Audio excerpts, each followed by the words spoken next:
What's going on, ladies and gentlemen? Welcome back to another Silver and Blood video. Alright guys, some of you have been requesting some guides specifically for Tome of the Fallen, where most of us will get our equipment. Equipment, of course, plays a major role in this game, giving you an elevated amount of power, plus a plethora of rewards to get yourself those equipment up, including blackened smelting ores. Now, these are going to be some of the most important resources in the game because they are not abundant and is actually one of the best ways and probably only smart ways to level up a lot of your artifacts. Now, we've done a little bit of an equipment guide already for you guys, but we're going to break it down a little further and kind of talk a little bit of how equipment works. Now, you guys know there's different tiers of equipment, right? If you guys click on this, you guys can see this is a tier 9. This is the current highest level of tier that I've seen in this game, and this is going to be the one that gives you the most amount of power. So put it this way.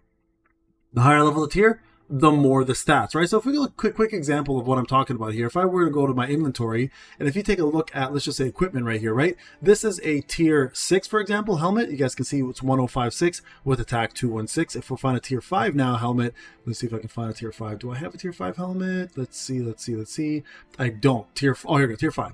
You can see it's 660 versus 135. So it's a very big jump between each tier. And you want to make sure that, guys, whenever you have tiers, you try to level up the ones. And my usual way of looking at it is I'll level up any gear that will help me kind of advance my characters further into the storyline. So you want to absolutely go through story because it increases your idle, which in turn will give you guys more resources to get more, whether it's Solly, Essence, whether it's ores, etc., right? It's very important. Plus, not to mention, idle will also give you guys drops for gear as well too. So make sure, guys, you try to get this. Now, there's difference in gear, of course. Each piece of gear always has the raw stats, HP and attack. For a helmet, for example, outfits over here will give you HP and attack as well, and then rings will give you guys attack and P defense. This is the one you want to level up first for all of your DPS, and then your amulets here will give you guys HP and M defense. Okay, so these are all things that every single one of these will have. The only difference is the higher the level of tier, the more the stats will increase, and also the more the base stats are. So very important to distinguish the difference between them. Okay,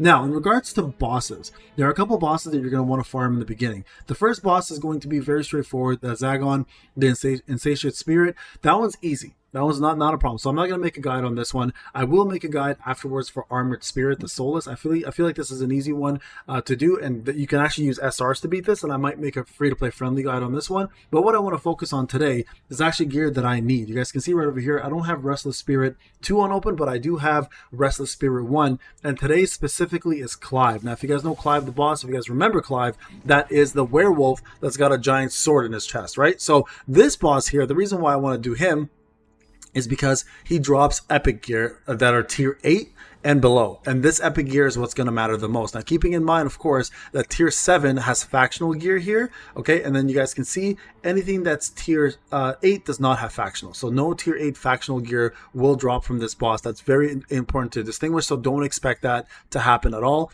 What will end up happening is most likely tier 8 factional gear will drop from the Restless Spirit when you complete 15-8. I'm almost there. We'll get that done eventually. Now, in regards to Clive himself, a couple things you need to know. If you look at the details, these are what he drops, as we mentioned. The things that you need to know about him as a character is he does physical damage, right? So consider improving your line of P defense.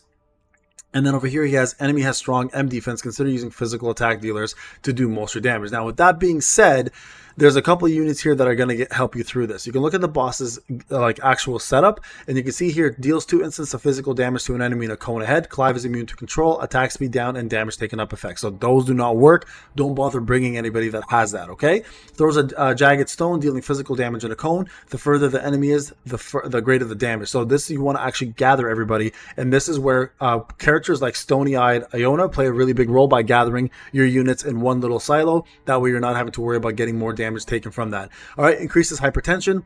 At its peak, Clive casts a skill dealing massive damage to all enemies. Channels energy in the Moonlight Sword, dealing massive physical damage to all enemies once finished. And then over here, Lord's Call conceals himself, and he summons a couple adds, including a couple elites. That's probably the hardest part of the fight. So here's what I normally end up doing for this fight. I'll show you guys my team setup and what I've done to go through this. Okay, you guys can see the intro here. Now, this fight is not easy. Okay, it is easier of the 2 fights. This is the one you want to kind of focus on and kind of get your gear from. Once you hit maybe chapter 14-ish, chapter 15-ish, this is where he's going to matter a lot more, okay? And again, he does drop some of the better gear for you. So now you know he's weak to physical damage, or at least he's more susceptible to physical damage, it doesn't mean you should take away your AoE units. So for example, Lamia here is still going to play a pretty big role in actually helping defeat him, right? Now you want to bring him a little bit closer, because again, the further the people are, the more damage he'll do, right? Same even with Van Helsing, right? Sorry, I apologize. Forgot the name of this for a second. So this is the team I have set up. I have Bella, Van Helsing, I've got Lamia, I've got Starry Arioni, and Acapella. These are the ones I want to go with. Now, a couple notable units you can use if you don't have some of these guys. So if you don't want Lamia, for example, if you don't have her, Hattie is incredible. Hattie does a great job of off-tanking, and also whenever ads are brought up or when a crystal is summoned, she can actually target that crystal by summoning her to there. So a really, really good unit to put in there in place. Another really good unit here is going to be Cecilia, Cecilia, sorry. Where is she? Let me just find her real quick. She's over here somewhere. Where is she at?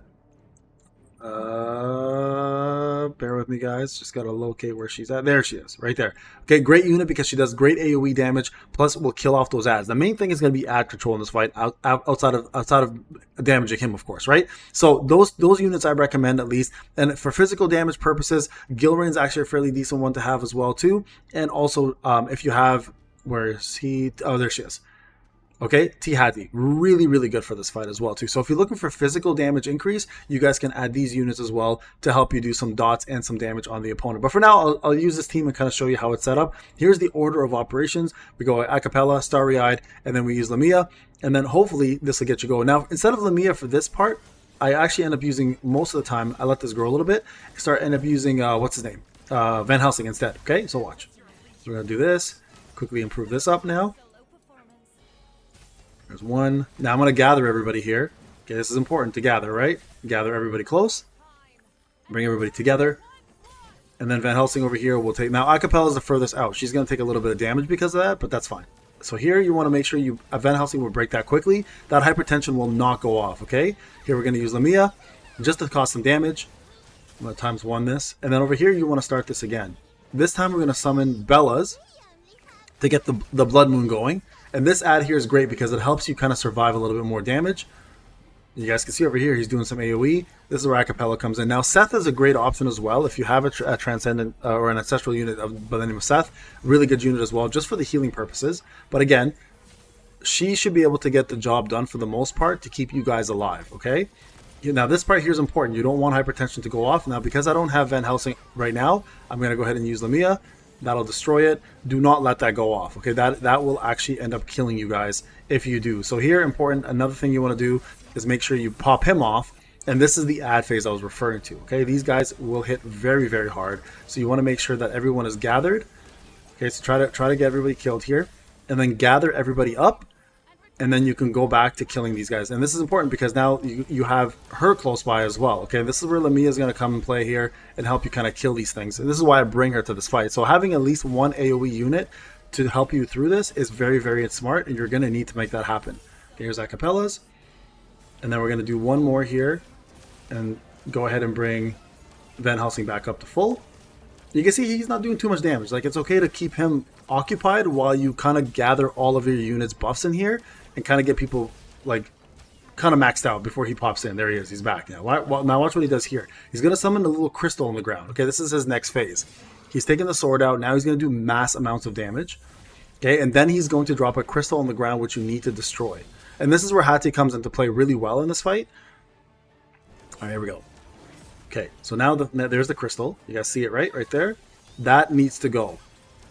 That cannot survive. If that survives, you will not survive yourself. So this is going to be a big part of the fight now. He does one more phase of ad controls, by the way.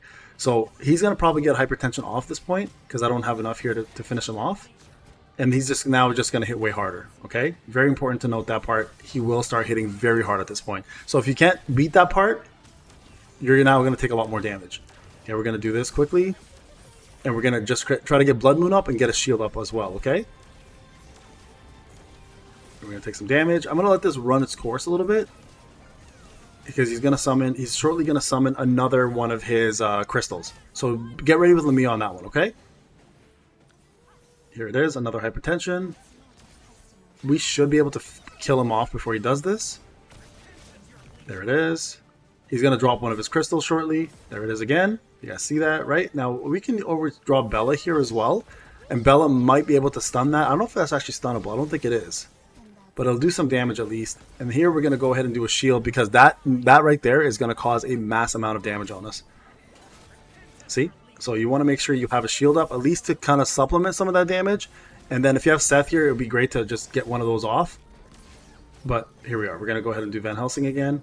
Actually, you know what? No, we're going to break him. You can't let him go to a second hypertension, guys. If you do, it's pretty much game over. So don't bother. Just get yourself ready here for the next phase. He's going to go into the next... there it is. Okay. The next phase of ads. Important to note that these guys do hit very, very hard, and so does he now. So they're all going to be hitting a little bit harder this time around, okay? Okay, here we go, here we go. We're going to go ahead and do Lumia here and just kind of give ourselves a break because you need this break. Like he has so many of them coming at you. Okay, and you guys can see again, as mentioned, they are hitting harder now, right? Like, see Van Helsing's losing a lot of health.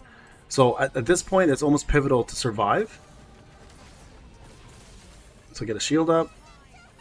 And then here you want to get another Lumia in so she can take care of some of the damage coming through. We're going to target these smaller guys. Try to kill the smaller guys first because their damage adds up a lot faster. And then hopefully we can get a Bella in here quickly to help out. There's a Bella, perfect. Now the beauty of Bella in this fight is she brings this ad and you kind of give yourself a breather, right? Like everybody here can kind of refocus themselves a bit. All of her summons and her major summon will take most of the damage here and you guys don't have to worry. Now we got 19 seconds left. I might not be able to finish this on time this time around. I've done it many times. Just I think I ran out of time here. Explaining and playing at the same time is never easy. Okay, here we go. More ads. Yeah, you guys can see here we're probably going to run out of time. Go ahead and summon Van Helsing. But I think we'll have fairly good score here.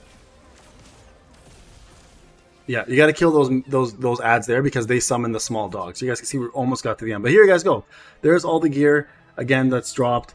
Right, we got ourselves double the gear right now. And this is important because you got, like, for example, this church one will give 30% more for us. So you guys can complete this at any time. So once you've completed that, you guys can go to Quick Slay if you want to, or try to get 100% if you need. I'm going to go Quick Slay here just to get a couple pieces of gear for myself.